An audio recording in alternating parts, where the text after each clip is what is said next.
नमो भगवते वासुदेवाय नमः। तो गीता डेक को कंटिन्यू करते हुए आज का जो हम कार्ड करें वो है 3 मोड्स। ठीक है, 3 मोड्स। ये मैसेज जो लिया गया वो है चैप्टर 14 वर्स 5 से। मैसेज है, there are 3 modes of material nature, goodness, passion and ignore.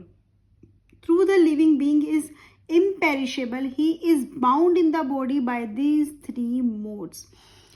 तो यहाँ पर हमें मैसेज दे कि जो हमारी बॉडी है, ठीक है, कहीं ना कहीं वो 3 चीज़ों से मिलकर बनी है। अगर हम उसे समझे तो गुडनेस, जिसे हम अच्छाई समझ सकते हैं, सच्चाई समझ सकते हैं, प्योरिटी समझ सकते हैं, और उसे हम अगर समझे तो सात्विक से समझ सकते हैं, सत्व। ठीक है, सत्व मतलब सही तरीका। सात्विक खाना भी हम समझे तो जो कि एकदम कम्प्लीटली, जैसे हम बोलते हैं इसमें कुछ भी कोई नॉन वेज नहीं है, कोई अनियन नहीं, कोई मसाला नहीं, तो कुछ सात्विक खाना।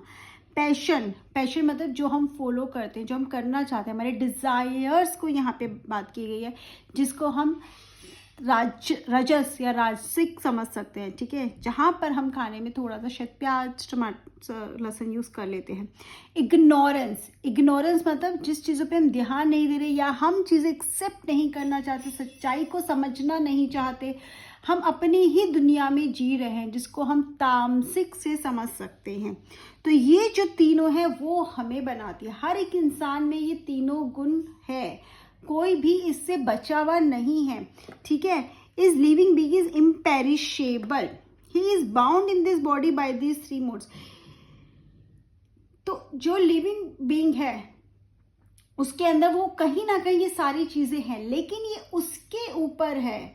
कहीं ना कहीं उसकी सराउंडिंग्स कैसी हैं, वो उसकी सोच कैसी है, कैसा वो रहा है कि वो किसको हावी होने देता है। और जब हम जिस मोड को हावी होने देते हैं वो हमारी पर्सनैलिटी बन जाता है, वो हमारी पहचान बन जाता है, और वही कहीं ना कहीं डिसाइड करता है कि हम आगे जाके स्पिरिचुअलिटी में इतना आगे जाएंगे। हमारी अगली लाइफ को भी हम इसी तरह से डिसाइड करते हैं, और हम उस परमात्मा से जुड़ पाएंगे या नहीं। क्योंकि अगर हमें से जुड़ना है तो हमें गुडनेस को ऊपर रखना पड़ेगा, उसके ऊपर ज़्यादा ध्यान देना पड़ेगा, उसको अपना एक मोड बनाना पड़ेगा, उसको अपना सच बनाने की हमें बहुत ज़रूरत है। राइट, अगर ये कार्ड आता है आपके मैसेज में तो वो क्या कहता है? मैसेज यही कह रहा है कि सच के रास्ते पे चलो, सही जो आपको सही लगता है वो चलो, किसी का गलत मत सोचो।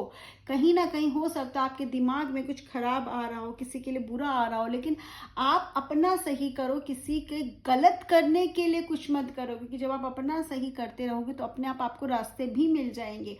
और अगर किसी ने आपके साथ गलत किया तो ultimately he that person will face the consequences. But आप अपने सही को किसी की गलत के लिए छोड़ने की ज़रूरत नहीं है, क्योंकि वही आपको एक अलग करता है बाकी सब लोगों से। जय श्री कृष्णा।